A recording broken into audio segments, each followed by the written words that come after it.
حي على الفلاح.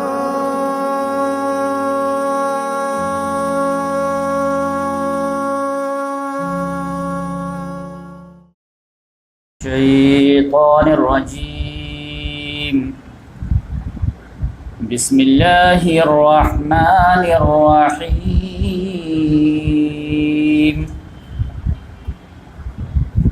اليوم أكملت لكم دينكم وأتممت عليكم نعمتي ورضيت لكم الإسلام دينا. صدق اللہ العظیم. محترم سامعین کرام اور محترم ناظرین، ابھی آپ لوگوں کے سامنے میں سورۃ المائدہ کی آیت نمبر 3 کا ایک بیچ کا حصہ کا ایک ٹکڑے کی تلاوت کیا. یہ آیت کا ٹکڑا ہمارے آج کی گفتگو سے بہت زیادہ متعلق ہے، اس لحاظ سے میں اس کی تلاوت کیا ہوں. سیرت النبی کے جس مقام پر ہم لوگ پہنچے ہوئے ہیں کہ تبوک سے واپسی ہو چکی ہے، اور سورہ توبہ کی ابتدائی 6 آیات جو بہت ہی مشکل آیات ہیں، میسج کے لحاظ سے بھی، عمل کے لحاظ سے بھی، تو اس کے تعلق سے پچھلے ہفتے میں آپ کو بتا چکا ہوں. آج انشاءاللہ میں آپ کو حجۃ الوداع کے بارے میں بتاؤں گا، یعنی محمد صلی اللہ علیہ وسلم کا جو حج ہوا تھا تو وہ اسٹیپ بائی اسٹیپ کیسے ہوا تھا. تو اس سے 2 فائدہ ہوگا کہ محمد صلی اللہ علیہ وسلم کا حج کے بارے میں سنیں گے تو آپ کو دل میں ایک سرور محسوس ہوگا، اور حج کے بھی پرفارمنس آپ کو پتہ چل جائیں گے. تو محمد صلی اللہ علیہ وسلم کے حج کے تعلق سے میں کچھ بنیادی باتیں عرض کر چکا ہوں کہ محمد صلی اللہ علیہ وسلم حج کتنے کیے تھے لائف میں، عمرہ کتنے کیے. تو اس کے بارے میں آپ سمجھ لیجئے کہ محمد صلی اللہ علیہ وسلم بچپن سے مکہ ہی میں رہے، اور مکہ میں کسی نہ کسی فارم میں حج ہوتا ہی تھا. تو اب 40 سال کی عمر میں محمد صلی اللہ علیہ وسلم حج کیے یا نہیں کیے، تو اس کے بارے میں آپ اسکپ کر دیجیے. پھر نبی بننے کے بعد 13 سال مکے میں رہے، اس میں بھی حج کے ایام آتے تھے، لیکن ان تمام ایام میں کنٹرول جو تھا وہ کفار کا تھا، مشرکین کا تھا، اور وہ اپنے اسٹائل سے کرتے تھے. اب یقینی بات ہے کہ اس میں محمد صلی اللہ علیہ وسلم بھی شامل ہو کر کے اپنے انداز میں کرتے رہے ہوں گے، لیکن یقینی بات ہے کہ اس کو رپورٹ نہیں کیا گیا، وہ نمونہ نہیں بنتا ہے.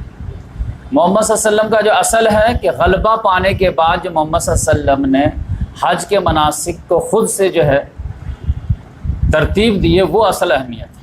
تو اس میں آپ سمجھ جائیے کہ محمد صلی اللہ علیہ وسلم کو جو حج بنتا ہے ہجرت کے بعد، تو 8 سال تک تو بالکل کوئی گنجائش ہی نہیں تھی، ہجرت سے لے کر کے اور سمجھیے فتح مکہ تک. تو اس لحاظ سے آپ یہ سمجھ لیجئے کہ محمد صلی اللہ علیہ وسلم کے لائف میں حج جو ایکچوئل میں حج جس کو کہا جا سکے وہ ایک ہی ہے، وہ حجۃ الوداع ہے. اب وداع اس لیے کہا جاتا ہے کہ اس کے بعد الوداع ہو گئے، محمد صلی اللہ علیہ وسلم دنیا سے چلے گئے، تو الوداعی حج ہو گئی. اور عمرہ یہ سمجھیے کہ ایک لحاظ سے دیکھیں گے تو 4 عمرہ ہیں، اور ایک لحاظ سے دیکھیں گے تو 3 عمرہ ہیں، اور ایک لحاظ سے دیکھیں گے تو ایک ہی عمرہ ہے. ڈاکٹر اسرار صاحب بار بار بولتے تھے کہ محمد صلی اللہ علیہ وسلم ایک حج کی ایک عمرہ تھی، جبکہ جنگ 19 کے قریب.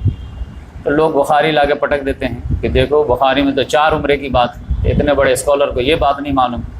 تو ان کے کہنے کا اپنا ایک اسٹائل تھا. آپ کو میں بتاتا ہوں کہ 4 کس طرح بنتے ہیں.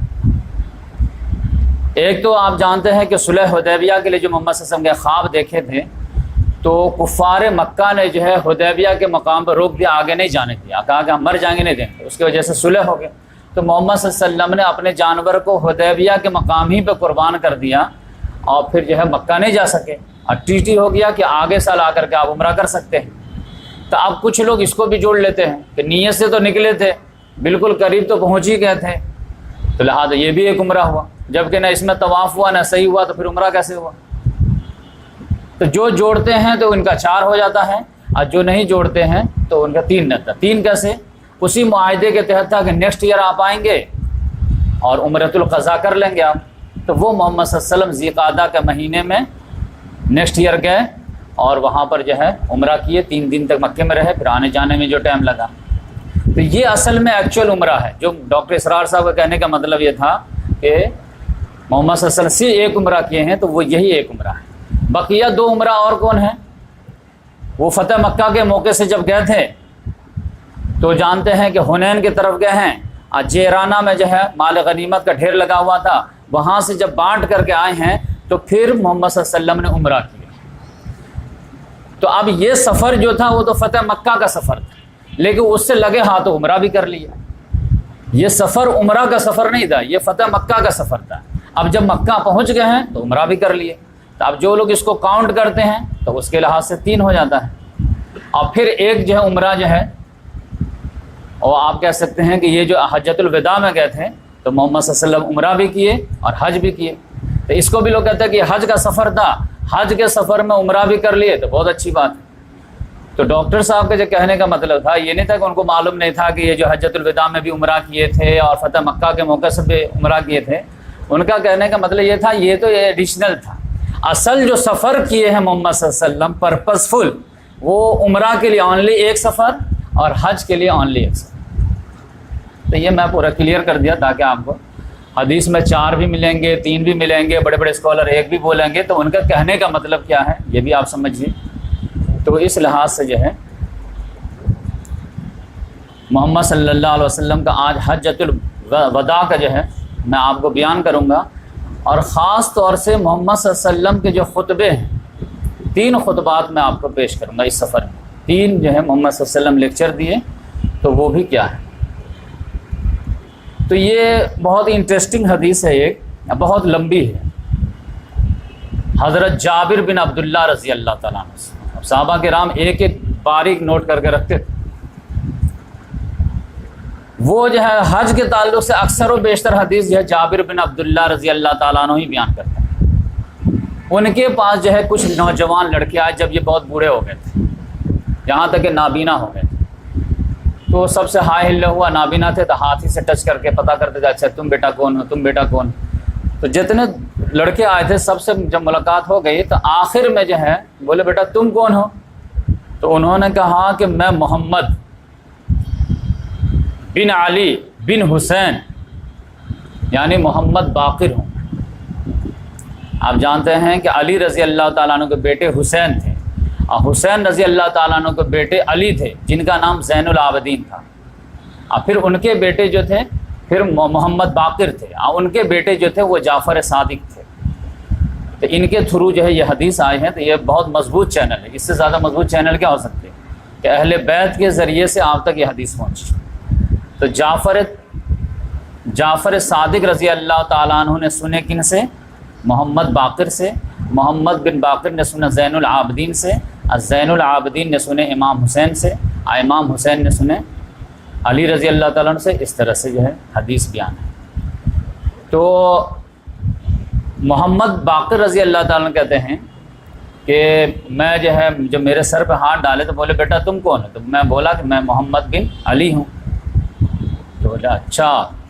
تو فوراً میرے سر پہ ہاتھ ڈالے اور پھر میرا اوپر کا بٹن نیچے کا بٹن کھولے اور میرے سینے پہ ہاتھ ایسے ایسے کیے. نابینا تھے، میں اس وقت جوان تھا.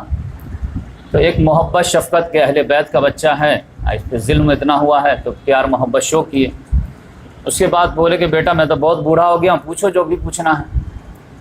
تو اسی وقت جو ہے نماز کا ٹائم ہو گیا تو نماز پڑھانے لگے. نماز سے جب فارغ ہوئے تو پھر بولے بیٹا پوچھو کیا پوچھتے ہو. تو انہوں نے کہا کہ آپ مجھے محمد صلی اللہ علیہ وسلم کے حج کے بارے میں سنائیے کچھ، کہ محمد صلی اللہ علیہ وسلم حج کیسے کیے تھے. تو پھر جابر رضی اللہ تعالیٰ عنہ نے حج کے واقعات سنائے. انہوں نے ہاتھ سے اشارہ کیا کہ بیٹے 9 سال تک محمد صلی اللہ علیہ وسلم ویٹ کیے، یعنی جب سے ہجرت کر کے آئے تب سے 9 سال تک حج پہ نہیں گئے. کیونکہ جانتے ہیں کہ 8 ہجری میں مکہ فتح ہو گیا تھا رمضان. چاہتے تو 8 کے جو ہے ذی الحجہ میں کر سکتے تھے، لیکن محمد صلی اللہ علیہ وسلم نہیں کیے. چاہتے تو 9 میں بھی کر سکتے تھے، لیکن 9 میں امیر حج جو ہے حضرت ابو بکر صدیق رضی اللہ تعالیٰ عنہ کو بنا کے بھیج دیے، لیکن پھر بھی نہیں کیے. تو بولے 9 سال تک ویٹ کیے. پھر جو ہے 10ویں سال محمد صلی اللہ علیہ وسلم کا ارادہ بنا کہ میں اب حج کروں. تو لوگوں میں اعلان کرا دیا گیا کہ محمد صلی اللہ علیہ وسلم کا ارادہ اس سال حج کے جانے کا ہے، تو جس کو بھی جانا ہو تیاری کرو. تو شہر اور دیہات سے لوگ امڑ آئے گا، بہت زیادہ بڑی تعداد میں لوگ جو ہے شوق سے جوق در جوق آئے، اور مدینہ بالکل جو ہے بھر گیا اس سے۔ تو محمد صلی اللہ علیہ وسلم جو حساب کتاب اگر بیٹھائیں گے تو ذی قعدہ کے 25 یا 26 تاریخ کو گھر سے نکلے، اور 8-9 روز جو ہے آپ کو مکہ پہنچنے میں لگا محمد صلی اللہ علیہ وسلم کو، کیونکہ بڑی جماعت تھی، تقریباً جو ہے 1,24,000 جو ہے صحابہ کرام جمع ہوئے۔ اب محمد صلی اللہ علیہ وسلم نے ساری بیویوں کو بھی ساتھ لیا، عام طور سے سفر میں ایک بیوی کو ساتھ رکھتے تھے قرآن اندازی کر، اس میں ساری بیویوں کو ساتھ لیے اور نکلے۔ اور آپ جانتے ہیں حج پہ جانے کے لیے میقات جو ہے بنا احرام اور بنا تلبیہ کے کراس نہیں کر سکتے، جیسے ہم لوگوں کے جو میقات ہے وہ یلملم ہے، اور جو مدینے والے کا جو میقات ہے وہ ذوالحلیفہ ہے، اور شام والے کا جو میقات ہے وہ جو ہے جحفہ ہے، اور جو ہے نجد والوں کا جو میقات ہے وہ قرن المنازل ہے۔ تو مدینے والے کا جو ہے ذوالحلیفہ تھا، تو بولے کہ ہم لوگ ساتھ میں نکلے، محمد صلی اللہ علیہ وسلم ظہر کی نماز مدینے میں 4 رکعت پڑھائے اور اس کے بعد سب لوگ نکلے۔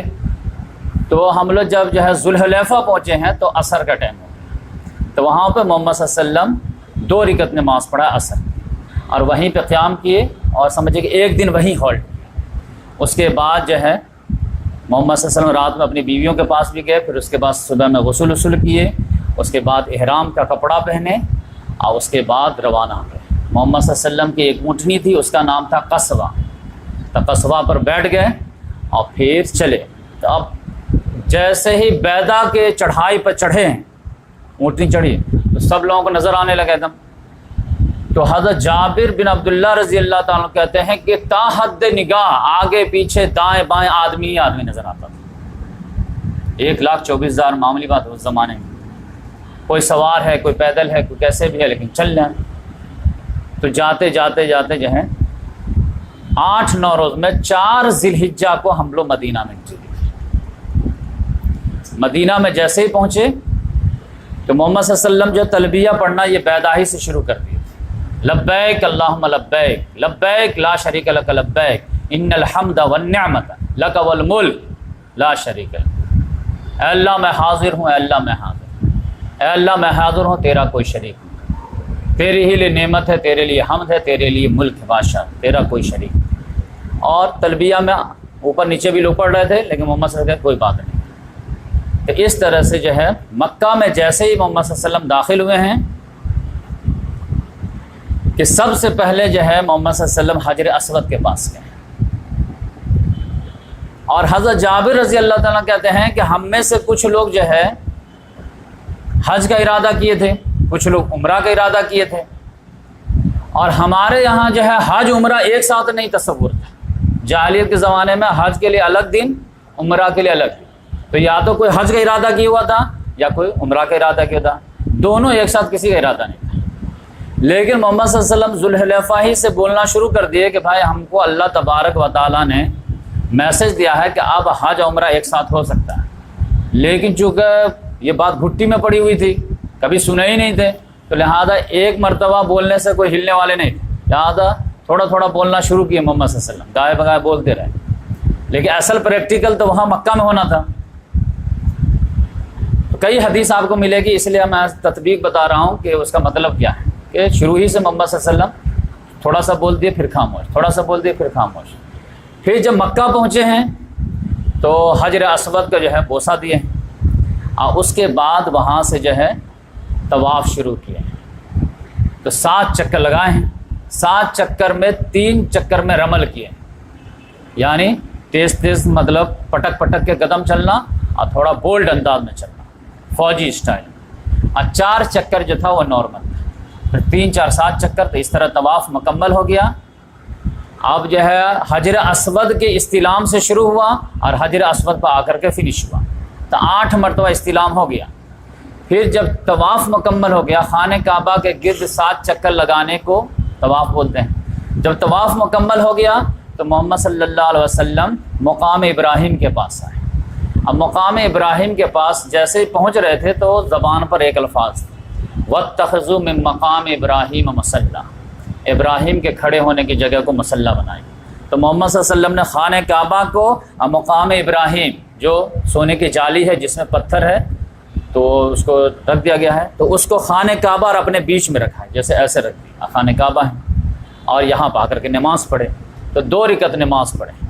یہ محمد بن باقر کہتے ہیں کہ میرے والد جو تھے وہ شاید مجھے بتاتے تھے کہ محمد صلی اللہ علیہ وسلم نے 2 رکعت جو نماز پڑھے تو پہلے میں قل یا ایھا الکافرون پڑھے اور دوسرے میں قل ھو اللہ پڑھے، تو اس طرح 2 رکعت مکمل ہو گئے۔ پھر محمد صلی اللہ علیہ وسلم حجر اسود کے پاس آئے، پھر اس کا استلام کیے، تو 9 مرتبہ ہو گیا۔ پھر باب الصفا سے جو ہے محمد صلی اللہ علیہ وسلم نکلے اور صفا پہاڑی پر چڑھنا شروع کر دیا۔ صفا پہاڑی پر جیسے چڑھ رہے تھے تو وہاں پر بھی زبان پر ایک آیت تھی، ان الصفا والمروہ من شعائر اللہ، بے شک صفا مروہ اللہ کے شعائر میں سے۔ اب اس لیے کیوں پڑھے کہ اب یہ صفا مروہ میں سے صحیح قصے میں اسٹارٹ کرو، تو محمد صلی اللہ علیہ وسلم نے خود ہی دل سے کہا کہ اب دو ما یبدأ اللہ، میں اسی سے شروع کرتا ہوں جس سے اللہ نے شروع کیا۔ اللہ تعالیٰ نے کس سے شروع کیا ہے؟ ان الصفا والمروہ، تو صفا سے، تو صفا سے شروع کیا۔ تو محمد صلی اللہ علیہ وسلم صفا پہ چڑھ گئے، وہاں پر محمد صلی اللہ علیہ وسلم نے دعا پڑھی۔ دعا پڑھنے سے پہلے جو اللہ تعالیٰ کی تکبیر بھی بیان کی، لا الہ الا اللہ وحدہ لا شریک لہ، لہ الملک ولہ الحمد وہو علی کل شیء قدیر، لا الہ الا اللہ وحدہ انجز وعدہ ونصر عبدہ وہزم الاحزاب وحدہ، کہ اللہ کے علاوہ کوئی الہ نہیں ہے اور وہ تنہا ہے، اس کا کوئی شریک نہیں ہے، اسی کی بادشاہت ہے، اسی کے لیے تمام تعریفیں ہیں، وہ ہر چیز پر قادر ہے، اور اللہ کے علاوہ کوئی الہ نہیں، اور اسی نے جو ہے اپنا وعدہ پورا کیا، اور اس نے اپنے بندے کی مدد کی، اور تمام فوجوں کے مقابلے میں وہ تنہا کافی ہو گیا۔ اس کے بعد محمد صلی اللہ علیہ وسلم دعائیں وغیرہ بھی مانگے، پھر قبلہ رخ کھڑے ہو کر کے یہ سارے کام کیے، پھر وہاں سے نیچے اترے۔ اب کہاں جانے کے لیے؟ مروہ جانے کے لیے۔ تو وادی میں جب پہنچے 2 پہاڑی کے بیچ میں، تو تیز تیز چلنے لگے، کیونکہ یہ سنت ہے، حضرت ہاجر علیہ السلام جو ہے وہ بھی دوڑی، تو وہاں پہ تیز دوڑے۔ پھر جب مروہ پہ چڑھنے لگے تو پھر نارمل انداز کریں، اور پھر مروہ پہ بھی چڑھ کر کے یہی ایکٹیویٹیز کیے جو صفا پہ کیے تھے۔ تو صفا مروہ پہ معاملہ ہو گیا۔ صفا مروہ پہ معاملہ ہونے کے بعد اب یہ حج تمتع والا جو ہے اب پریکٹیکل ہونا تھا۔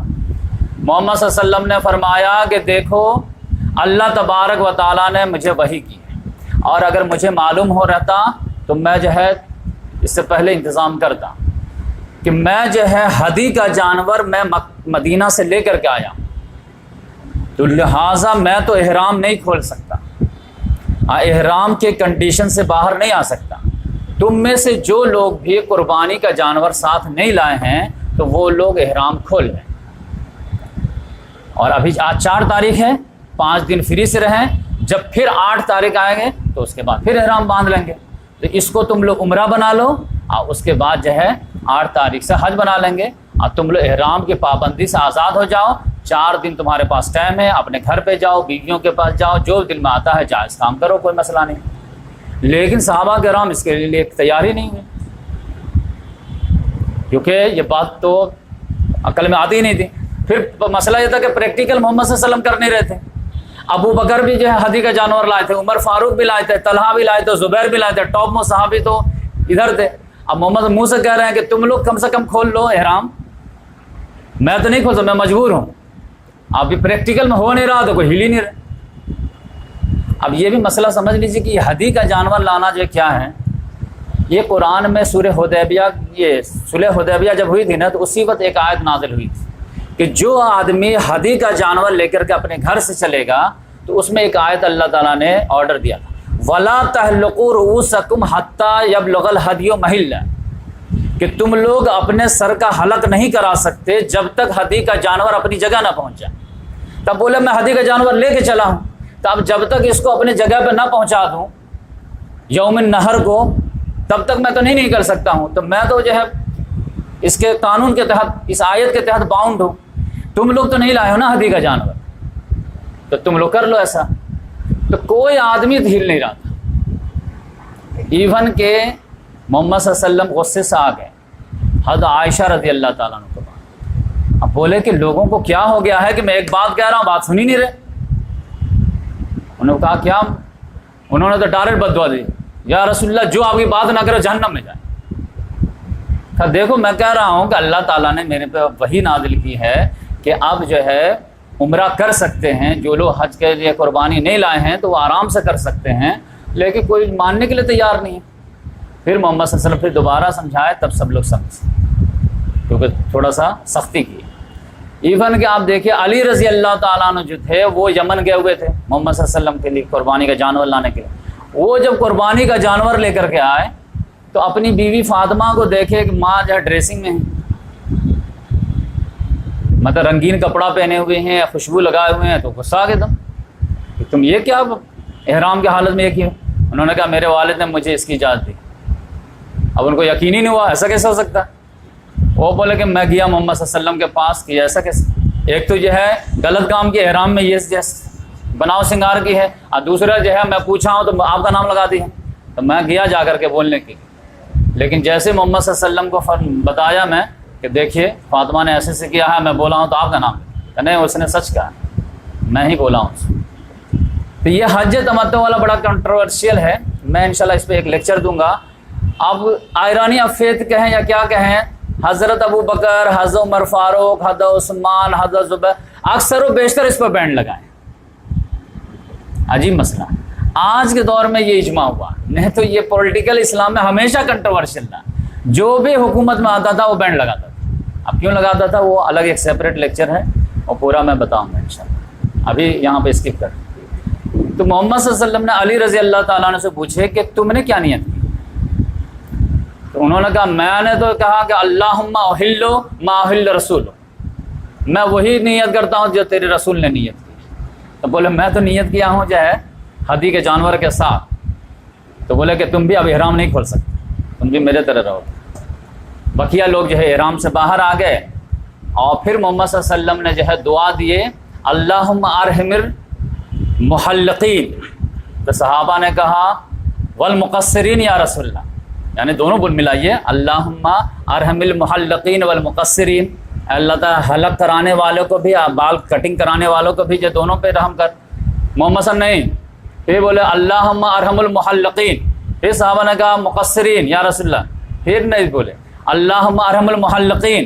پھر صحابہ نے کہا والمقصرین یا رسول اللہ. تب چوتھے مرتبہ کہا اچھا چلو والمقصرین.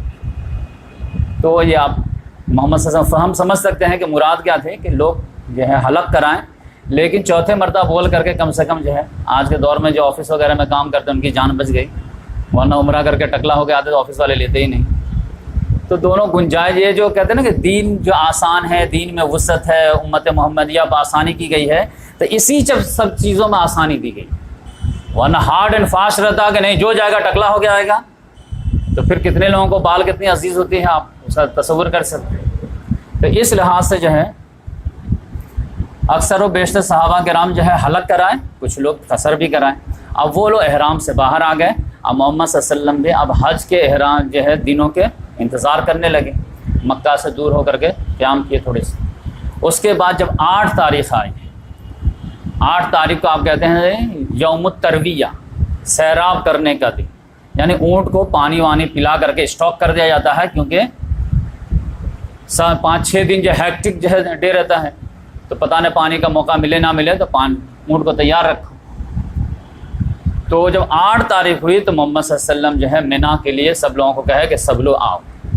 تو سب لوگ احرام باندھ کر کے، اب جو لوگ احرام کھولے نہیں تھے حج قران والے تو وہ تو احرام میں تھے ہی، وہ آ گئے. اور جو لوگ احرام کھول دیے تھے حج تمتع والے تو وہ لوگ احرام باندھے اور تلبیہ پڑھتے ہوئے سب لوگ کہاں جمع ہو گئے؟ مینا. مینا میں سب لوگ سمجھے کہ 11-12 بجے کے دن تک جو ہے سب لوگ جمع ہو گئے. وہاں پر 5 نمازیں پڑھیں، ظہر، عصر، مغرب، عشاء اور 9 کی فجر. 5 نمازیں پڑھنے کے بعد جب ریلیکس ہوئے، سورج نکل گیا، تو محمد صلی اللہ علیہ وسلم نے آرڈر دیے کہ عرفات میں جا کر کے بالوں کا بنا ہوا ایک خیمہ ہے، تو خیمہ کو وہاں پر مسجد نمرہ کے پاس جو ہے نمرہ وادی ہے، وہاں پہ جا کر کے نصب کر دو، مجھے وہاں تک جانا ہے. تو جو خادم لوگ تھے وہ جہاں کر کے وہاں پہ ڈیرا بنا دیے. محمد صلی اللہ علیہ وسلم یہاں سے چلے تو سب صحابہ کرام چلے. یہ سمجھیے کہ مینا سے لے کر کے مزدلفہ جو ہے 8 کلومیٹر ہے، اور پھر 4 کلومیٹر کا خود مزدلفہ ہے. اب پھر جو ہے 8 کلومیٹر کا پھر جو ہے سمجھیے عرفات ہے، ٹوٹل 20 کلومیٹر بن جاتے ہیں مینا سے لے کر کے عرفات۔ تو 20 کلومیٹر کا سفر محمد صلی اللہ علیہ وسلم طے کر کے عرفات پہنچ گئے، اور یہ سارے ایکٹیویٹی جو ہے اونٹ پر بیٹھ کر کے قصبہ پہ، خاص طور سے ریزن یہ تھا کہ سب لوگ دیکھ لیں، کیونکہ اتنا بڑا مجمع ہے تو ہم کو دیکھیں اور اسی حساب سے جو ہے مناسک حج سیکھیں۔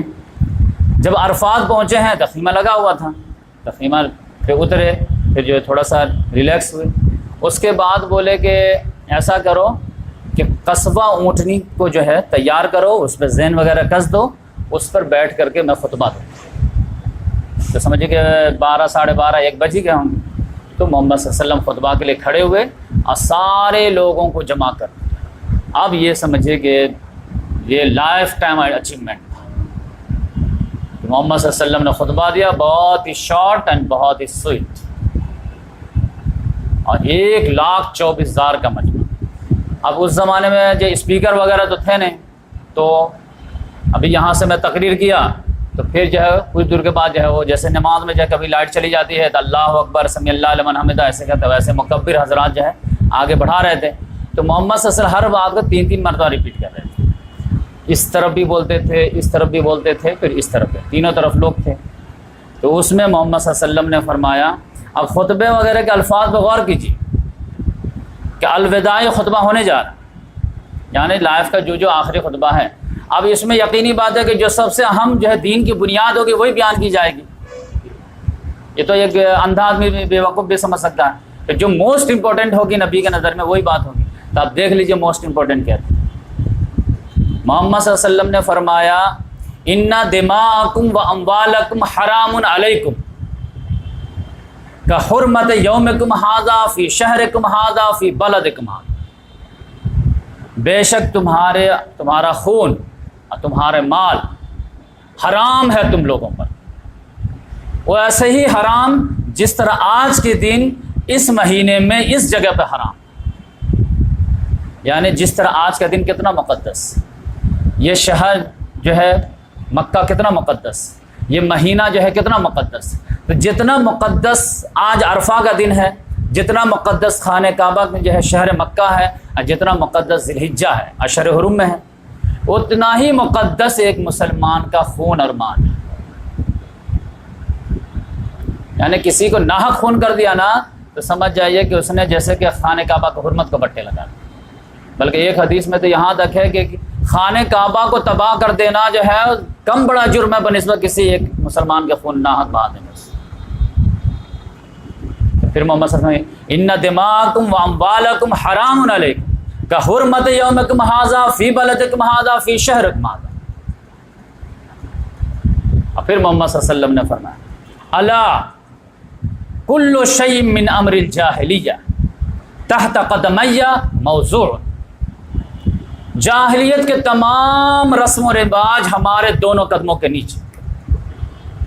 آج سے جاہلیت کا کوئی حوالہ نہیں دے گا کہ یہ ہوتے آیا ہے، وہ ہوتے آیا ہے، یہ باپ دادا کرتے تھے، تمام جاہلیت کے رسم و رواج ہمارے دونوں قدموں کے نیچے، اب صرف سنت ہی سنت رہے گی، قرآن اور حدیث رہے گی۔ پھر محمد صلی اللہ علیہ وسلم نے فرمایا، دم الجاہلیت موضوعۃ، جاہلیت کا خون اب سب ساتھ، یعنی کس نے کس کو مارا اب اس کا بدلہ لینا ہے، اب سب ختم، اب سب بھائی بھائی ہیں، آج سے نئی لائف کا آغاز ہو۔ اب پھر محمد صلی اللہ علیہ وسلم نے فرمایا، ان اول دم ازع من دمائنا دماء ابن ربیہ بن حارث، کہ سب سے پہلا چیریٹی بگینس ایٹ ہوم، تو سب سے پہلے میں جو خون کو جو ہے ناحق قرار دیتا ہوں، معاف کرتا ہوں، میں اپنے خاندان ربیہ کے بیٹے کا۔ اور ربیہ کے بیٹے کا خون کیسے ہوا تھا؟ وَكَانَ مُسْتَرْزَعًا فِي بَنِي سَعْد فَقَتَلَهُ حُذَيْلٌ، کہ وہ چھوٹا سا بچہ تھا، قبیلے سعد میں جا کر کے دودھ پی رہا تھا، حلیمہ سعدیہ جیسے قبیلے سعد کی تھی، تو یہ بچہ بھی دودھ پینے کے لیے گیا تھا، قبیلے حذیل والے نے ان کو قتل کر دیا تھا نا، تو اب اس کا بدلہ لیتے کہ نہیں لیتے؟ تو محمد صلی اللہ علیہ وسلم نے کہا ٹھیک ہے اب جاؤ میں ختم کرتا ہوں، آج سے سب دشمنی وغیرہ ختم، سب سے بھائی بھائی، تو میں اپنے گھر کا اپنے خاندان کا پہلے یہ خون معاف کرتا ہوں، پھر جتنے لوگوں کا جو خون ہے اس کو بھی ہم ریکویسٹ کرتے ہیں کہ سب معاف کریں۔ پھر محمد صلی اللہ علیہ وسلم نے فرمایا کہ ربل جاہلیہ موضوع، جاہلیت کا سود بھی ختم، وہ بھی سب ختم. اب اول ربن من ربائنا ربل عباس عبد المطلب، اب میں اپنے گھر کا جو سب سے پہلا سود معاف کرتا ہوں وہ عباس بن عبد المطلب کا سود. جن جن لوگوں کو انہوں نے بانٹے ہیں اب کچھ نہیں ملے گا. فَإِنَّهُ مَوْضُوعَةٌ كُلُّ، سب سود موڑ سب برباد. تو چیریٹی بگنس ایٹ ہوم. قانون لاگو کرنا تو گھر سے لاگو کرو، اپنے چچا بھی لاگو کرو، اپنے عید بھی لاگو کرو، تب سب لوگ اپنائیں گے. تو اس طرح محمد صلی اللہ علیہ وسلم نے دونوں جو ہے اصول دیے ہر جو ہے حکمران وقت کو کہ جب بھی کوئی قانون لاگو کرو تو اپنے گھر سے لاگو کرو. پھر اس کے بعد محمد صلی اللہ علیہ وسلم نے فرمایا فاتقوا اللہ فی النساء، عورتوں کے بارے میں جو ہے تم لوگ اللہ کا تقوی اختیار کرو، یعنی بیویوں کے بارے میں. کیوں؟ فَإِنَّكُمْ أَخَذْتُهُنَّ بِأَمَانِ اللَّهِ وَحَلَّلْتُمْ فُرُوجَهُنَّ بِكَلِمَةِ اللَّهِ، کہ تم لوگوں نے اس کو جو ہے اللہ کے امان کی وجہ سے اپنایا ہے اور اس کی شرمگاہ کو اللہ کے اجازت سے جو ہے حلال کیا ہے. لہذا وہ صنف نازک ہے، تمہارے یہاں کمزور رہے گی تو اس کے ساتھ تم جو زیادتی نہ کرنا. تم طاقتور ہو بیوی کے مقابلے میں تو خدا تم سے زیادہ طاقتور ہے تمہارے مقابلے میں. اور وَلَكُمْ عَلَيْهِنَّ، اور تمہارا حق بیویوں پر کیا ہے وہ بھی بتا دیں کہ اللہ یؤتینا فروشکن احدا تکرہوہن، کہ وہ کسی بھی ایسے مرد کو تمہارے بستر پر نہ آنے دے جس کو تم ناپسند کرتے ہیں. یہ تمہارا سب سے پہلا حق ہے، وہ بالکل پاک دامن ہونی چاہیے. فَإِنْ فَعَلْنَا ذَلِكَ، لیکن اگر وہ ایسا کرے کسی کو بلا لے تو فَضْرِبُوهُنَّ، تو تم اس کو مار سکتے. لیکن فَضْرِبُوهُنَّ ضَرْبًا غَيْرَ مُبَرِّحٍ، ایسی مار سکتے ہو جو کوئی داغ نہ چھوڑے. ایسا نہیں کہ ہاتھ پاؤں توڑ کے رکھے، لائٹلی مار. عزت دار کے لیے ایک تماچا ہی بہت، وہ بھی جو ہے تماچے میں بھی کہا گیا ہے کہ کوئی بھی مارنے کا ارادہ کرے تو جو ہے چہرہ پہ نہ مارے. تو پھر محمد صلی اللہ علیہ وسلم نے یہ بھی فرمایا کہ وَلَهُنَّ عَلَيْكُمْ، اور ان کا بھی تمہارے اوپر حق ہے. وہ کیا ہے؟ رزقهن وکسوتهن بالمعروف، معروف طریقے سے کھانا کپڑا بالمعروف. آج کے دور میں جو ہے موبائل وغیرہ بھی ریچارج وغیرہ بھی کرانا پڑے گا معروف طریقے سے، وہ تو بیسک میں سے آ گیا تو ان کو آپ کو دینا پڑے گا. پھر محمد صلی اللہ علیہ وسلم نے فرمایا سب سے آخری بات کہ بھائی یہ کتنی بات میں اتنے بڑے مجمع میں بتاؤں، ساری باتوں کی ایک بات، قد ترکتم ما لن تزلوا بعدہ ان اعتصمتم بہ، کہ میں تمہارے درمیان ایک ایسی چیز چھوڑے جا رہا ہوں اگر تم اس کو مضبوطی سے پکڑے رہو تو کبھی گمراہ نہیں ہوگی. اب وہ کیا ہے؟ کتاب اللہ. تو کتاب اللہ میں تمہارے درمیان چھوڑے جا رہا ہوں، تو اس میں سے تم پڑھ لو، اپنے زندگی کو سدھار لو، گائیڈ لے لو. پھر محمد صلی اللہ علیہ وسلم نے فرمایا وَأَنْتُمْ تُسْأَلُونَ عَنِّي، تم سے پوچھا جائے گا میرے بارے میں، تو فَمَا أَنْتُمْ قَائِلُونَ، تو قیامت میں میرے بارے میں کیا جواب دو گے اللہ تعالیٰ کو؟ تو سارے لوگوں نے کہا ہم کہیں گے قد بلغت وأدیت ونصحت، یعنی قد بلغت الرسالۃ وأدیت الامانۃ ونصحت الامۃ، کہ ہم کہیں گے اللہ تعالیٰ سے کہ یقیناً محمد صلی اللہ علیہ وسلم نے رسالت کا حق ادا کر دیا تھا، یعنی رسالت کا ایک ایک بات ہم تک پہنچا دی، امانت کا حق ادا کر دیا تھا اور خیر خواہی کا بھی حق ادا کر دیا، ایک ایک بات سکھا دی. تو اس طرح سے جو ہے محمد صلی اللہ علیہ وسلم خطبہ دیے. تو پھر محمد صلی اللہ علیہ وسلم نے جو ہے شہادت کی انگلی ایسے لیے، آسمان کی طرف اٹھائے اور پھر ایسے نیچے پبلک پہ گرائے، اللہم اشہد اللہم اشہد اللہم اشہد، اے اللہ تو بھی گواہ رہا ہے، یہ مان رہا ہے کہ میں نے پہنچا دیا، یہ مان رہے ہیں کہ تو نے میں نے پہنچا دیا، یہ مان رہا ہے کہ یعنی دنیا ہی میں گواہی میں لے لی. تو اس طرح یہ خطبہ مکمل ہوا. پھر محمد صلی اللہ علیہ وسلم جہاں پہ ٹھہرے تھے وہاں پہ چلے گئے اور پھر جو ہے اپنی اونٹنی کو جو ہے پہاڑ کی اونچائی پہ بیٹھا دیے اور قبلہ رخ ہو گئے. اب پھر قبلہ رخ ہونے کے بعد جو ہے اس کے بعد جو ہے بلال رضی اللہ تعالیٰ عنہ کو بولے کہ اذان دو. خطبہ کے بعد اذان دیے تو ظہر کی نماز 2 رکعت پڑھائے، پھر جو ہے بولے تکبیر پھر بولو، اور تکبیر پھر بولے، پھر عصر کی نماز 2 رکعت پڑھائے. یہ حج کا پروٹوکول ہے قصر نماز، چاہے مکے کا بھی رہنے والا ہو تو وہ 2 ہی رکعت پڑھے گا، یہ خصوصیت ہے حج کی۔ تو ظہر اثر جو ہے جمع تقدیم جو ہے کرا لیے، اور اس کے بعد فری ہو گئے۔ تو محمد صلی اللہ علیہ وسلم اپنی جگہ پہ آ گئے، اونٹ کو جو ہے پہاڑی پہ بیٹھا دیے اور اپنا چہرہ جو ہے خانہ کعبہ کی طرف کر لیے، اور اس کے بعد سے لے کر کے مغرب تک بس اللہ تعالیٰ سے دعا ہی دعا، جو مانگنا مانگیے۔ کوئی جو ہے جو فزیکل عبادت ہے وہ آپ نہیں کر سکتے، ایون کہ آپ چاہیں گے کہ نماز پڑھے اثر بعد ہم نہیں پڑھ سکتے۔ ہاں، ایک ہی دعا ہے جو ہائیسٹ لیول کی عبادت ہے، وہی کرنا ہے آپ کو۔ الدعاء مخ العبادت، الدعاء هو العبادت، دعا ہی تو اصل عبادت ہے، تو وہی کرنا ہے سب ٹاپ عبادت۔ اور اللہ تعالیٰ نے فرمایا بھی ہے کہ جو ہے محمد صلی اللہ علیہ وسلم فرمایا کہ اللہ تعالیٰ سب سے زیادہ خوش جو ہے بندے سے عرفہ کے دن ہوتا ہے۔ اور یہی منظر تھا جب اللہ تبارک و تعالیٰ نے وہ آیت نازل کی جو میں نے آپ کے سامنے پیش کی، الیوم اکملت لکم دینکم واتممت علیکم نعمتی ورضیت لکم الاسلام دینا۔ آج میں نے تمہارا دین مکمل کر دیا۔ جب سود ختم ہوا، جب جاہلیت کے سارے رسم ٹوٹے، جب جاہلیت کے قتل کے بدلے ختم ہوئے، تب دین مکمل ہوا۔ اب میں نے اپنی نعمت پوری کر دی، اور پھر میں اب اسلام کو ایز اے ریلیجن ایکسیپٹ کر لیا۔ تو یہ بات آپ سمجھ، یہ دیکھیں ہدایت میں دین میں کیا فرق ہے، یہ بھی میں کل کر دوں اب یہاں پہ۔ یہ ہدایت کیا ہے؟ جیسے هو الذی ارسل رسولہ بالہدی ودین الحق، وہی اللہ ہے جس نے ہدایت دے کر کے بھی بھیجا، دین حق دے کے بھیجا۔ ہدایت ہی تو دین ہے نہیں؟ دیکھیں دونوں میں فرق کیا ہے، دونوں کا بہت کلوز ریلیشن۔ جیسے اگزامپل کے طور پر اقیم الصلاۃ، نماز قائم کرو، یہ کیا ہے؟ ہدایت ہے کہ اللہ تعالیٰ کا آرڈر ہے کہ بھائی آپ نماز پڑھیے، اللہ کا آرڈر ہے کہ آپ روزہ رکھیے، اللہ کا آرڈر ہے کہ آپ زکوٰۃ دیجیے، یہ کیا ہے؟ ہدایت۔ لیکن آپ نماز پڑھیے تو محمد صلی اللہ علیہ وسلم نے اس ایک لفظ کو اقیم الصلاۃ، نماز قائم کرو، نماز پڑھو نہیں، نماز قائم۔ اب اس نماز قائم کا پروسیس پوری مسجد کا سسٹم ہے، امام کو رکھنا، مؤذن کا رکھنا، لیٹرن باتھ روم کا ارینج کرنا، وضو خانہ بنانا، محراب بنانا، مسجد بنانا، چٹائی، یہ وہ، گھڑی بڑی، جتنے بھی اس کے پورے اسٹرکچر ہے، متولی ہونا، اس کے پوری ٹیم ہونا، یہ سارے کس کے تقاضے ہیں؟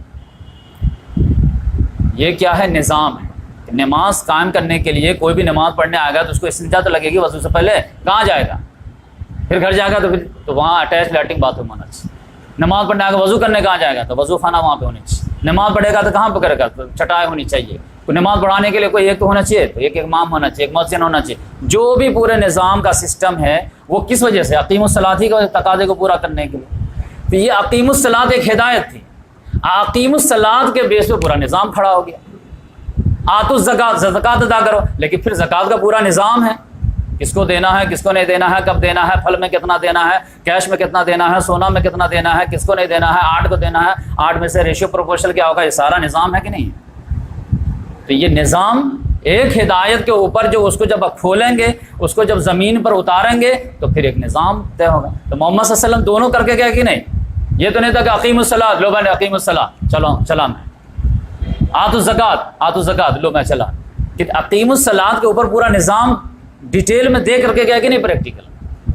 تو اس کو بولتے ہیں دین حق۔ نکاح کرو، اب نکاح کیسے کرو، کس سے نہیں کرو، کس سے کیسے کرو، یہ سب ہے نا، یہ پورا نظام کہلائے۔ تو الیوم اکملت لکم دینکم، آج میں نے پورا دین مکمل کر دیا، پورا نظام۔ واتممت علیکم نعمتی، جو بیسک ہدایت ہے وہ بھی پوری نعمت میں دے دیا آپ کو۔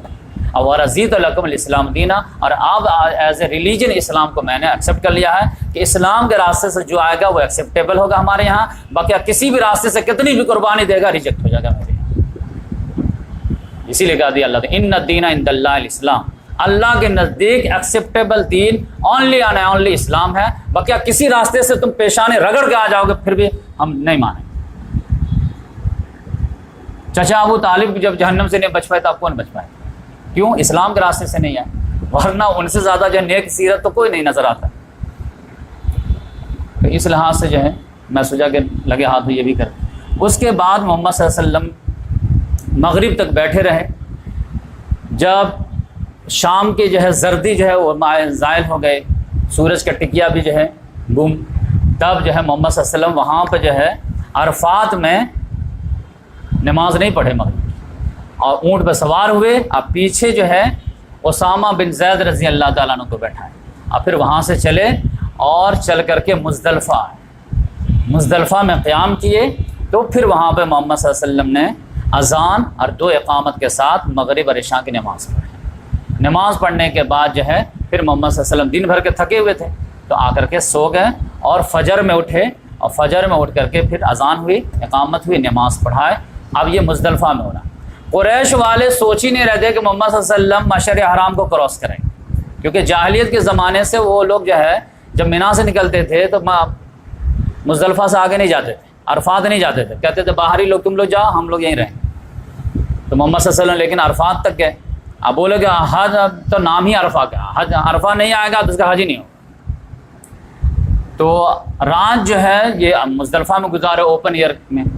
اس کے بعد فجر کی نماز پڑھنے کے بعد فوراً جو ہے مشعر حرام کے پاس گئے جہاں پر ان کا خیمہ لگا ہوا تھا، اور پھر وہاں پر محمد صلی اللہ علیہ وسلم اللہ تعالیٰ کی تکبیر بیان کیے، تحلیل بیان کیے، تسبیح بیان کیے، اللہ تعالیٰ سے دعا وغیرہ کیے، لیکن سورج نکلنے سے پہلے پہلے وہاں سے چلنا شروع کر دیا، قصوہ اٹھنے لیے۔ اور اب کہاں جا رہے ہیں؟ مینا کی طرف۔ مینا میں جیسے تو پیچھے جو ہے اونٹ پہ جو بیٹھا ہے کس کو؟ فضل بن عباس رضی اللہ عنہ، جو کزن تھے محمد صلی اللہ علیہ وسلم۔ یہ گورے چٹے ایک دم نوجوان تھے، بخاری شریف کی حدیث سنا رہا ہوں میں۔ ایک عورت جو تھی وہ اونٹ پہ سوار جا رہی تھی، وہ جو ہے مسئلہ پوچھنے آگے محمد صلی اللہ علیہ وسلم سے، تو محمد صلی اللہ علیہ وسلم اس کو مسئلہ بتانے لگے۔ اب فضل بن عباس جو ان کو گھورنے لگے، تو محمد صلی اللہ علیہ وسلم کو تو پیچھے بھی نظر آتا تھا اسی آنکھ کے ذریعے سے۔ محمد صلی اللہ علیہ وسلم ہاتھ ایسے کہ ایسے گھما دیے، منہ پہ ہاتھ رکھ دیے، تھوڑا ایسے کرو بھائی۔ پھر محمد صلی اللہ علیہ وسلم جب اس سے بات کرنے لگے پھر ان کو دیکھنے لگے، پھر ہاتھ لیے ایسے گھما دیے، پھر جو ہے ایسے پھر وہ دیکھنے لگے، جب تک جو ہے بات کرتے کرتے وادی محصر میں پہنچ گیا۔ تو یہ جو ہے میں کس لیے سنایا کہ یہ میں چھپا بھی سکتا تھا، لیکن میں چھپانا میری عادت نہیں ہے، لیکن میں ضروری سمجھا کہ بتاؤں کہ آپ دیکھیے مقام کون سا ہے، حج کے ایام ہے، ذی الحجہ کا مہینہ ہے، حج کا پرفارمنس ہو رہا ہے، محمد صلی اللہ علیہ وسلم کے بغل میں پیچھے بیٹھے ہوئے ہیں، اب پھر یہ حرکت ہو رہی ہے۔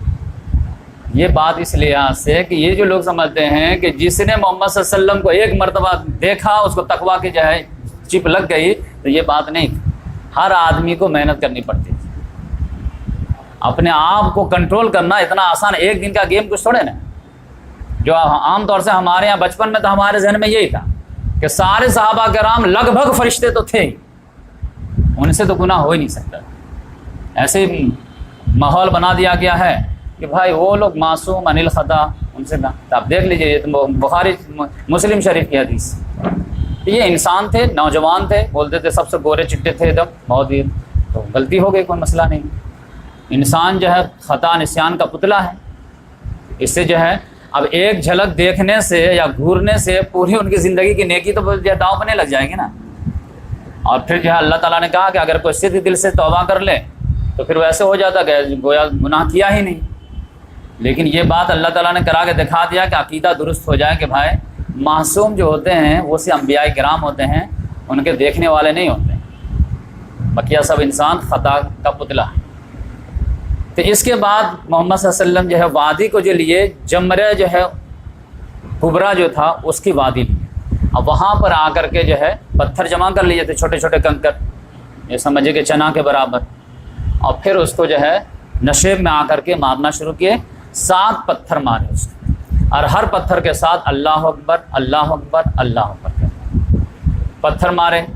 پھر اس کے بعد جو ہے آئے ہیں تو پھر ایک خطبہ دیے، اور یہ خطبہ جو ہے عام طور سے جو ہے لوگ بیان ہی نہیں کیا جاتا، یہ حجۃ الوداع والا تو سب کو معلوم ہے، لوگ تغرا بنا بنا کر کے بھی بانٹتے رہتے ہیں، لیکن اس میں بھی پھر محمد صلی اللہ علیہ وسلم نے سارے لوگوں کو مینا میں جمع کیے اور یہ خطبہ دیے، اور یہ اس لحاظ سے تو اور زیادہ آگے تھا، اسی کا کڑی ہے لیکن اور زبردست۔ محمد صلی اللہ علیہ وسلم نے فرمایا اِنَّ دِمَاءَکُمْ وَأَمْوَالَکُمْ وَأَعْرَاضَکُمْ کَحُرْمَتِ یَوْمِکُمْ ہَٰذَا فِی شَہْرِکُمْ ہَٰذَا فِی بَلَدِکُمْ ہَٰذَا، بے شک تمہارے خون، تمہارے اموال، تمہاری عزت ہے اسی طرح محترم ہے جس طرح آج کا دن، یہ مہینہ، یہ شہر۔ بلکہ اس سے پہلے بھی ایک اور جملہ پہلے بولا، وہ کیا ہے؟ ان الزمان قد استدار کہیتہ یوم خلق اللہ السماوات والارض، بے شک زمانہ گھوم پھر کر کے اس اپنی جگہ پہ آ گیا ہے جس جگہ پر اللہ تعالیٰ نے فرسٹ مرتبہ اس کو پیدا کیا تھا۔ یہ زمانہ گھوم پھر کے کیسے آ گیا ہے؟ یہ لوگ مکے والے کیا کرتے تھے، 4 مہینہ جو ہے اشہر حرم ہے جس میں لڑائی جھگڑا منع ہے، 3 جو ہیں وہ کیا ہیں، ایک ساتھ ہیں ذی قعدہ، ذی الحجہ، محرم، اور ایک ہے رجب۔ تو اس میں وہ لوگ کیا کرتے تھے، اب جیسے رجب میں لڑائی منع ہے، آپ نے ربیع الاول کے آخر میں جنگ چھیڑ دیے، 25 تاریخ کو چھیڑ دیے، اب دشمن کو آپ کھدیڑ رہے ہیں، اب آپ کو لگ رہا کہ ہم ون ون سچویشن ہے ہماری، ہم جو 10 دن میں پورا علاقہ صاف کر دیں گے، لیکن پتہ چلا رجب کا چاند نکل آیا، تب آپ کو تب 1 مہینہ رکنا پڑے گا، 1 مہینہ رکیں گے تو پھر جو ہے دشمن آرگنائز ہو جائے گا 1 مہینہ میں۔ تو قریش والے کو جب ایسا موقع ملتا تھا تو وہ کیا کرتے تھے، کہتے تھے اس سال جو ہے اشہر حرم جو ہے نا شعبان میں رہے گا، رجب میں جاری رکھو لڑائی، تب اس طرح اپنے آگے بڑھا دیے۔ پھر دوسرے قریش کے قبیلے کو جو ہے دیکھا کہ ارے شعبان میں ہمارا فضلہ، اس نے جو ہے رمضان کر دیا، شوال کر دیا، آگے بڑھا دیا۔ تو ہر آدمی اپنی مرضی سے جو ہے فٹ کر دیتا تھا، یعنی 4 مہینہ تو اشہر حرم کا گزارتے تھے، لیکن وہ اسپیسیفک نہیں گزارتے تھے جو اللہ تعالیٰ نے بولا تھا، بس کاؤنٹ پوری کر لو، جیسے ہمارے یہاں نا رکعت پوری کر لو، جائے نماز کے جنازہ نکل جائے، خشوع خضوع رہے نہ رہے بس ہو جائے، روزہ ہو جانا چاہے کیرم ہی کھیل کر کے دن نہ گزارا۔ تو اسی طرح وہ 4 مہینہ تو گزار لیتے تھے، لیکن اسپیسیفک نہیں، وہ الٹپ کر دیتے تھے۔ تب یہ آگے بڑھاتے بڑھاتے بڑھاتے جو ہے رجب اپنی جگہ پہ آ گیا تھا۔ تو اللہ تعالیٰ نے کہا دیکھو کہ اب میرے حساب سے اسی کا ویٹ کر رہے تھے جو محمد صلی اللہ علیہ وسلم 8-9 میں نہیں، کہ بنا ڈسٹرب کے جب آ ہی رہا 2 سال کے بعد تو کیا فرق پڑتا ہے۔ جیسے آپ دیکھیں نا، حتیم کو بھی محمد صلی اللہ علیہ وسلم جو ہے خانہ کعبہ میں لینا چاہتے تھے، لیکن چونکہ نئے لوگ مسلمان ہوئے تھے تو کہیں جو ہے وہ لوگ جذباتی نہ ہو جائیں، تو محمد صلی اللہ علیہ وسلم نے اس کو ٹچ نہیں کیا۔ تو اسی لحاظ سے جو تو محمد صلی اللہ علیہ وسلم نے فرمایا ان الزمان قد استدار کہیت یوم خلق اللہ السماوات والارض، بے شک زمانہ گھما پھر کر کے چکر لگا کر وہیں پہ فٹ ہو گیا ہے جہاں پہ اللہ تعالیٰ نے جو ہے جس روز زمین آسمان کو پیدا کیا تھا وہاں پہ۔ پھر محمد صلی اللہ علیہ وسلم اس چیز کو انڈورس کیا، السنۃ 12 شہرن، کہ سال جو ہے وہ تو 12 ہی مہینے، یہ قرآن میں بھی اور یہ حدیث میں بھی آیا۔ پھر محمد صلی اللہ علیہ وسلم فیہا 4 حرم، اور اس میں 4 مہینے جو ہیں وہ اشہر حرم کے ہیں، 3 جو ہیں وہ کیا ہیں ثلاثۃ متواصلات، 3 جو ہیں وہ لگاتار ہیں، ذی قعدہ، ذی الحجہ، محرم، اور ایک جو ہے وہ رجب بین الجمادی و شعبان اور جمادی الاخری کے بیچ میں ہے۔ اس کے بعد محمد صلی اللہ علیہ وسلم نے یہ خطبہ دیا جو میں بتا تھا کہ انا دماءکم و اموالکم و اعراضکم کحرمت یومکم ھذا فی شہرکم ھذا فی بلدکم ھذا، بے شک تمہارے خون، تمہارے مال، تمہاری عزت ہے ایک دوسرے پر ایسے ہی محترم ہے جیسے آج کا دن، آج کا مہینہ اور آج کا جو ہے جگہ۔ پھر محمد صلی اللہ علیہ وسلم نے فرمایا کہ بات سمجھ میں آئی یا نہیں آئی، سینسٹیوٹی سمجھ میں آئے کہ نہیں، تو ایک اور اسٹائل، دوسرا اسٹائل اپنا بولے ایو شہر ھذا، یہ کون سا مہینہ ہے؟ تو صحابہ کرام کا عام اسٹائل تھا آؤٹ آف رسپیکٹ کہ محمد صلی اللہ علیہ وسلم سامنے زبان زیادہ نہیں کھولتے، پتہ نہیں غلطی ہو جائے ہم، اب محمد صلی اللہ علیہ وسلم جواب آئے گا تو اور پیور آئے گا۔ تو عام اسٹائل کیا ہوتا تھا، جب بھی سوال کرے تو اللہ و رسول عالم، یہ جو ہے ادب کا سب سے بہترین اسٹائل۔ تو آپ جانتے تھے ذی الحجہ مہینہ ہے، تو صحابہ کرام کے جب یہ اتنا آسان سوال کیوں کریں گے، کچھ نہ کچھ ہے مسئلہ تبھی پوچھ رہے ہیں، تو کون رکس لے ایو شہر ھذا، یہ کون سا مہینہ؟ تو سب نے کہا اللہ و رسول عالم، مجھے معلوم۔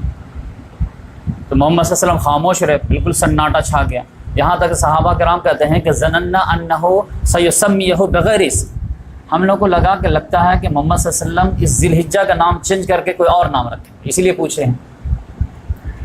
تو پھر بولے کہ الیس ذی الحجہ، کیا یہ ذی الحجہ نہیں ہے؟ بلا یا رسول اللہ، لیکن اتنا آسان سوال کیوں پوچھیں گے آپ؟ میں آپ سے پوچھوں 2 کتنا ہوتا ہے، کہہ رہے ہیں انجینئر کو تم 2 پوچھ رہے ہو، تو آپ نے 2 پوچھنے کا مطلب کہیں اور دماغ لگانے لگے گا، تو ایسے بولے کہ بلا یا رسول، یہ تو ذی الحجہ ہے، لیکن میں سمجھا کہ اتنا آسان سوال۔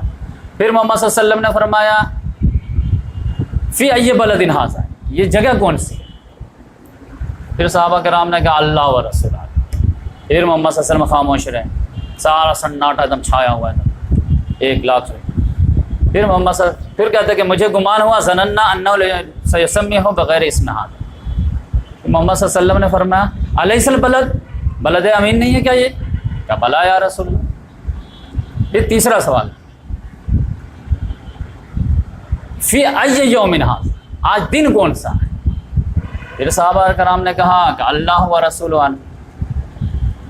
پھر سب لوگ سناٹا چھا گیا، حتی ظننا انہ سیسمیہ بغیر اسم ھذا، یہاں تک لگا کہ پھر اس کا نام کوئی چینج کریں گے۔ محمد صلی اللہ علیہ وسلم نے فرمایا الیس یوم النحر، تو دیکھیے یوم النحر آ گیا نا، یوم حج اکبر۔ حج اکبر کا دن جو ہے وہ یوم النحر ہے، اصل حج کا دن جو ہے وہ عرفہ ہے۔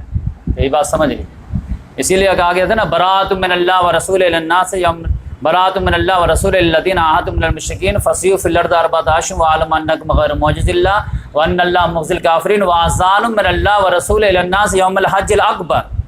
اس کا اعلان کب ہوگا؟ حج اکبر کے دن۔ علی رضی اللہ کا اعلان کب کیے تھے؟ یوم النحر کے دن۔ تو یوم النحر جو حج اکبر، بگیسٹ حج تو اسی روز ہوتا ہے، موسٹ ایکٹیویٹیز تو اسی روز پرفارم ہوتے ہیں۔ وہ تو اصل حج جو وقوف عرفہ کو کہا گیا، وہ تو سمجھے کہ قریش کے دماغ کا علاج کیا گیا تھا کہ وہ لوگ جو جانا پسند نہیں کرتے، یہاں نہیں آؤ گے تو آپ حج ہی نہیں قبول کرتے۔ تو رکن اعظم جو ہے وہ تو وقوف عرفہ ہے، لیکن اصل ایکٹیویٹیز تو پرفارم 10ویں دن ہوتی ہیں۔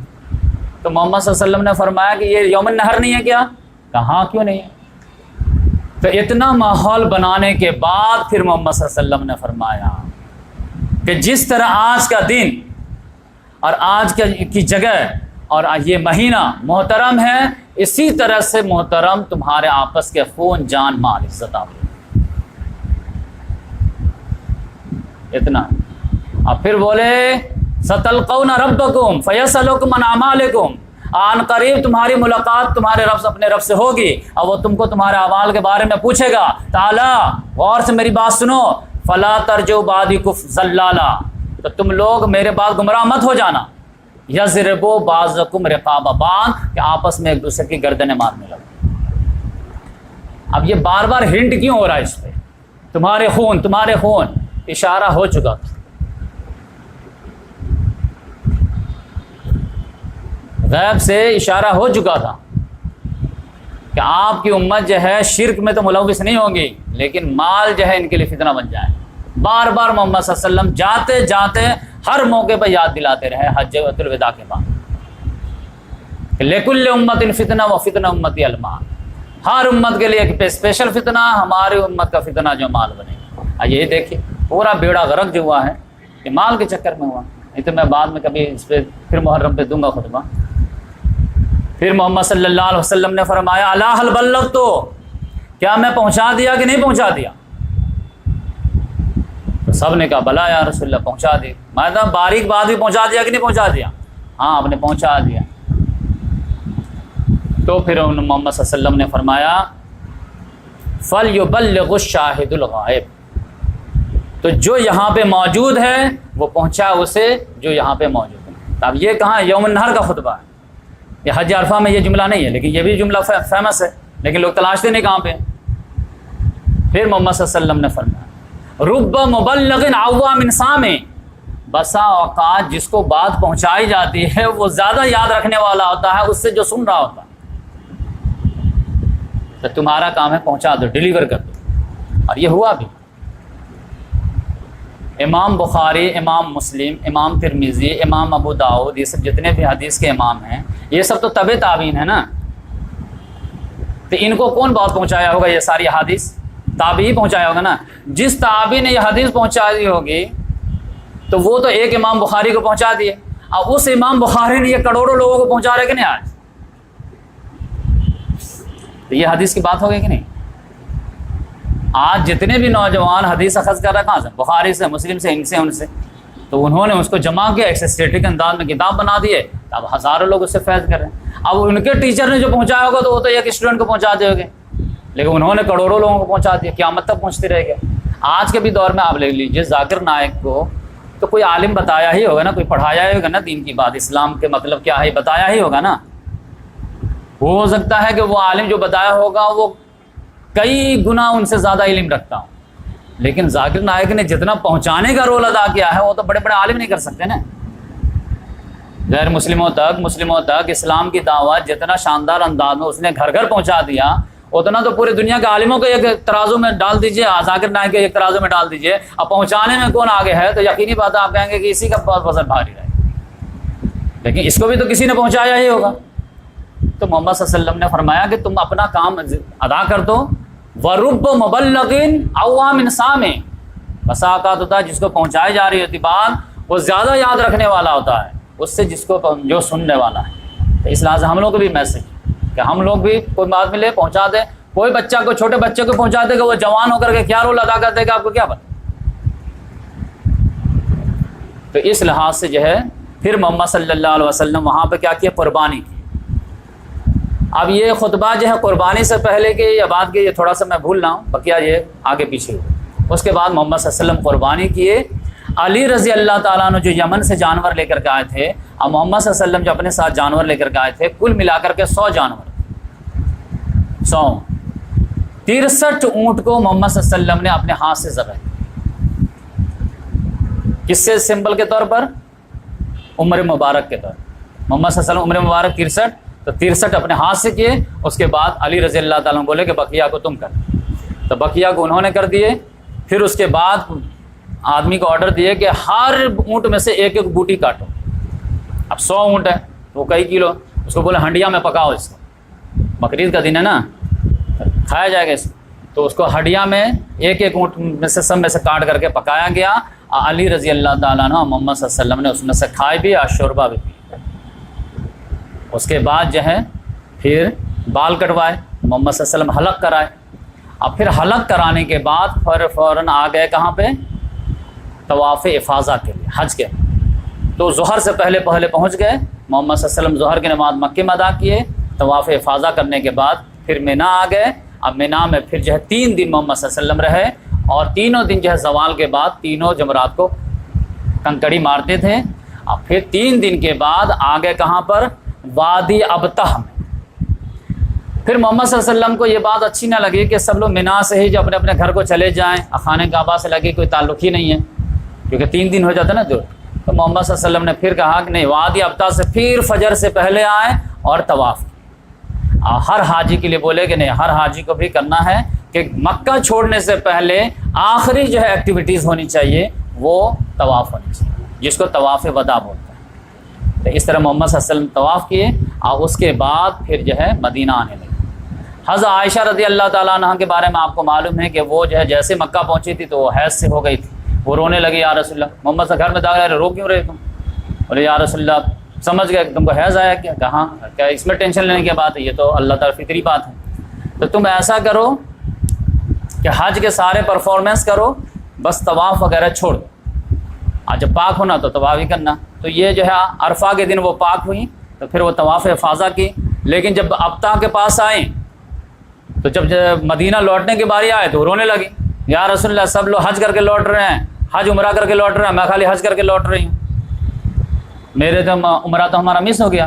تو محمد صلی اللہ علیہ وسلم نے کہا اچھا ٹھیک ہے، تو ان کے بھائی کو بلائے، عبد الرحمن بن عبد بکر، بولے ان کو تنعیم لے جاؤ، اور تنعیم سے ان کو احرام باندھ کر کے لے کر کے آؤ، اور پھر یہ عمرہ کر کے جب تک ہم لوگ ویٹ کرتے ہیں اور پھر آ جائیں گے۔ تو اس طرح سے ان کا بھی، اور یہی حج کے درمیان میں بھی جیسے ہی جو ہے مدینہ سے نکلے تھے تو ابو بکر صدیق رضی اللہ تعالیٰ عنہ کو ایک بیٹا پیدا ہوا تھا، اسما بنت امیس کو جو ہے بیٹا پیدا ہوا تھا۔ ان کا نام انہوں نے ذوالحلیفہ میں پیدا ہوا تھا، ان کا نام انہوں نے رکھا تھا محمد بن ابی بکر۔ تو وہ خبر بھیجوائے کہ اب میں کیا کروں، میں تو نفاس کی حالت میں ہوں۔ محمد صلی اللہ علیہ وسلم نے کہا کوئی بات نہیں، غسل کر لو اور احرام کا لنگوٹ باندھ دو اور چلو، اور پھر بعد میں ہم بتائیں۔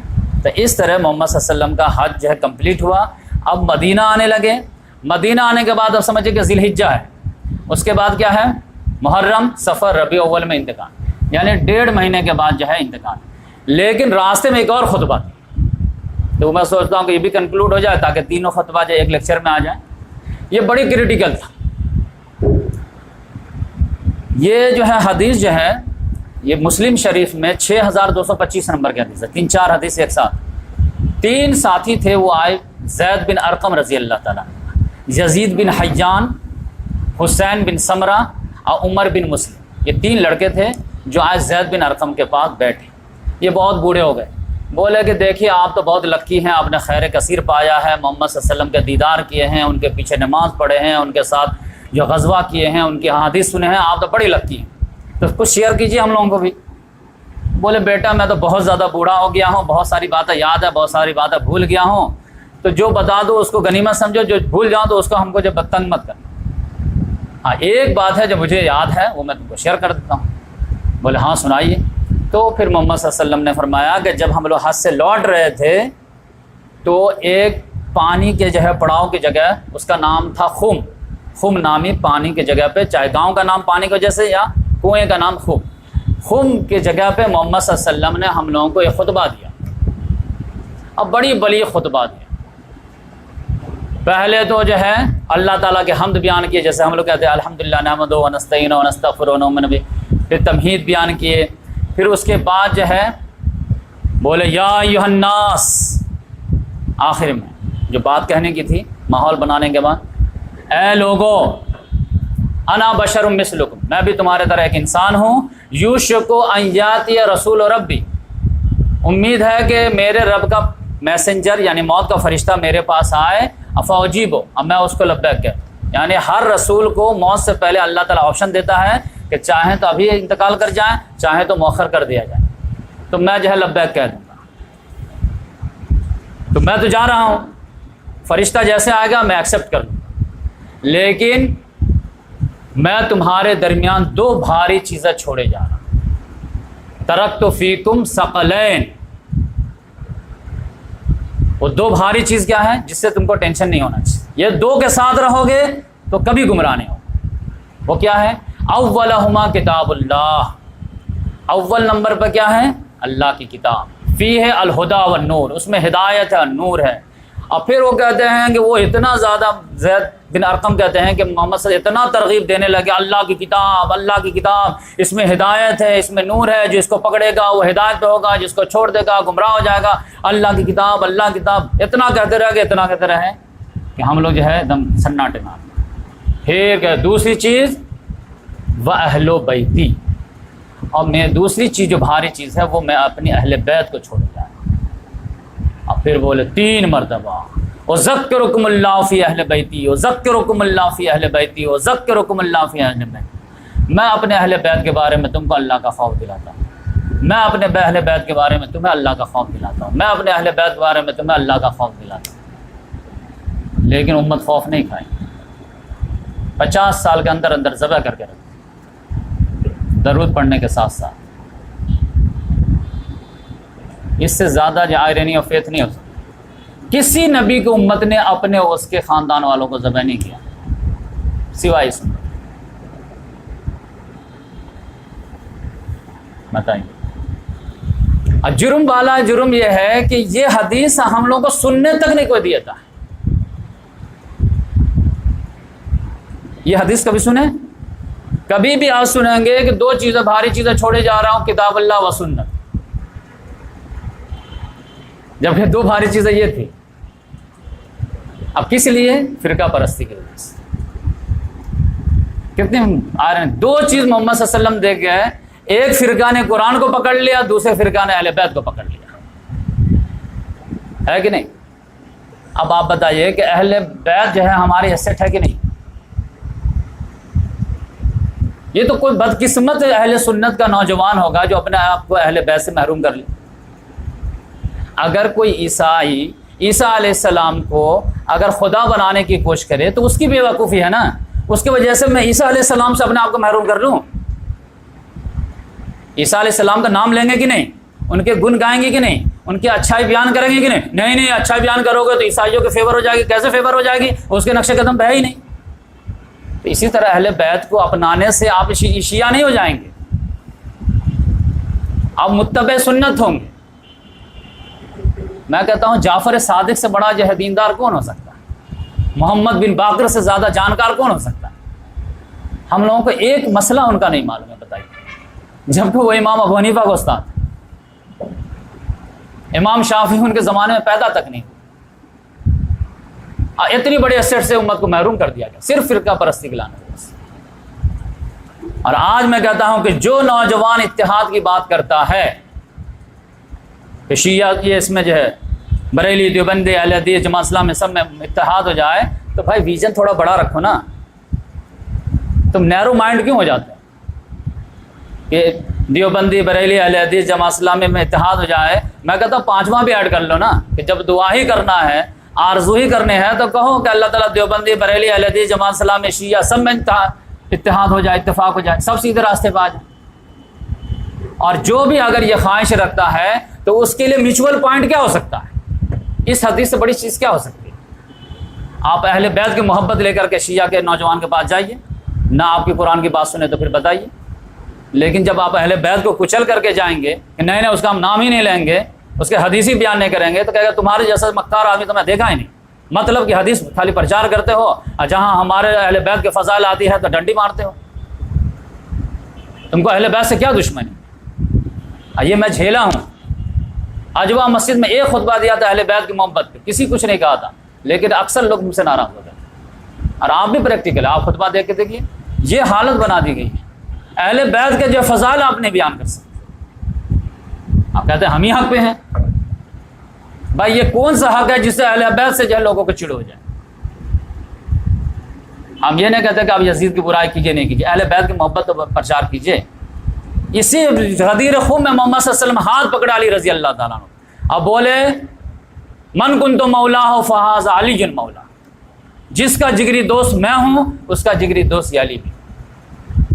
اب بتائیے، اب مولا مانے تو لوگ پہلے ہی کہتے یہ شرک ہے، مولا مانے جگری دوست، انت مولانا، یہ مولانا کو بھی کہتے رہتے، وہ شرک والا نہیں، ورنہ محمد صلی اللہ علیہ وسلم کو معلوم نہیں تھا من کنت مولا فہذا، یہ صحیح حدیث۔ تو اس لحاظ سے میں کہتا ہوں یہ غدیر خم کی حدیث ہے، وہ جو ہے کہ جس میں قرآن اور حدیث آئی ہے نا، وہ تینوں کا آپریشن کر کے میں بتا دوں۔ ایک حدیث میں آیا ہے کہ امرین، میں دو بھاری چیز چھوڑ کے جا رہا ہوں، ایک میں ہے کہ دو امرین، دو حکم چھوڑ کے جا رہا ہوں، یہ مسلم شریف میں ہے کہ میں ایک چیز چھوڑ کے جا رہا ہوں۔ بات سمجھ میں آئے؟ تو ثقلین والی جو ہے وہ ہے کتاب اللہ اور اہل بیت، یہ دو۔ امرین والی جو ہے وہ ہے کتاب اللہ و سنت رسول، لیکن وہ کس حدیث میں ہے؟ وہ مستدرک الحاکم میں ہے۔ یہ مین اسٹریم حدیث کی کتاب نہیں ہے، مین اسٹریم کے صحیح ستہ ہے۔ مین اسٹریم کی جو سیکنڈ نمبر کی حدیث کی کتاب ہے وہ مسلم شریف، اس میں صرف ایک ہے کتاب اللہ کی بات۔ تو میں کہتا ہوں کہ کتاب اللہ میں کتاب رسول بھی ہے، حدیث رسول بھی ہے، اس میں نہ بھی بولا جائے تب بھی ہے۔ تو اس طرح سے جو ہے یہ بات کلیئر ہو جاتی ہے۔ تو میں جو ہے ہمبل ریکویسٹ کرتا ہوں سامعین سے بھی، ناظرین سے بھی، کہ آپ اس حدیث کو بیس بنا کر کے اتحاد کی اگر بات کرنی ہے تو آپ جو ہے پرچار کیجیے، لوگوں کے آمدنی کیجیے کہ بھائی ہم بھی اپنے جو ہے غلطی کا اعتراف کرتے ہیں اور آپ بھی غلطی کا اعتراف کیجیے، آپ بھی 2 قدم آگے بڑھیے، ہم بھی 2 قدم آگے بڑھتے ہیں، اور ایک میوچول انڈرسٹینڈنگ جو ہے۔ آپ دیکھیے دنیا سنوارنے کے لیے کانگریس، NCP اور جو ہے شیو سینا جو ہے کامن منیمم پروگرام بنا رہے کہ نہیں بنا رہے؟ دنیا میں عیسائی میں یہودی میں جتنی شدید جنگ تھی، کبھی تھی کہ کسی کی؟ وہ جس کو خدا کا بیٹا بولتے ہیں اس کو سن آف مین بولتے ہیں، باسٹرڈ بولتے ہیں، کتنا ایموشنل مان۔ لیکن ایک ہے کہ نہیں ہے؟ جرمنی کا برلن ڈیوائڈ ہو گیا تھا، ایسٹ برلن ویسٹ برلن، لیکن یونائٹ ہوا کہ نہیں ہوا؟ ساؤتھ کوریا نارتھ کوریا کسی طرح انڈرسٹینڈنگ کے ساتھ چل رہے کہ نہیں چل رہے؟ تو سعودی اور ایران سے انڈرسٹینڈنگ کے ساتھ نہیں چلتے اختلاف رہنے کے باوجود؟ میوچول پروگرام میں نہیں آ سکتے؟ کامن منیمم پروگرام بنائیے اور آگے بڑھیے، امت کو لیڈ کیجیے، امت کا درد محسوس کیجیے۔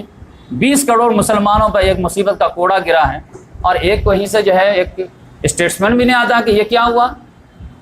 ایسا لگتا ہے کہ انڈیا کا مسلمان جو ہے بالکل جو ہے لاوارث ہے، وہ 1.5 ارب امتوں کا حصہ ہے ہی نہیں۔ کہتا ہے یہ تمہارا مسئلہ ہے، مسجد تمہاری کی، ہم کو کیا مطلب ہے، ہمارے تیل بکنے چاہیے۔ تو یہ خدا کے یہاں کیا جواب ہے؟ بھائی اقلیت میں مسلمان جہاں بھی ہے اس کا محافظ کون؟ تو اس لحاظ سے اللہ تعالیٰ سے دعا ہے کہ اللہ تبارک و تعالیٰ ہم تمام کو محمد صلی اللہ علیہ وسلم کے جو تینوں خطبے آئے ہیں ان میں جتنی بھی قیمتی باتیں ہیں اس پر عمل کرنے کی توفیق عطا فرمائے، جتنی بھی اچھائی ہیں ان کو آگے لے کر کے جو ہے پہنچانے کی توفیق عطا فرمائے، اور جو بھی ہم سے جو ہے سمجھنے میں بولنے میں غلطیاں ہوں گے اللہ تعالیٰ سے درگزر فرمائے۔ سبحان اللہ بحمدہ، سبحانک اللہم ونشہد ان لا الہ الا انت ونستغفرک ونتوب الیک۔ جزاک اللہ۔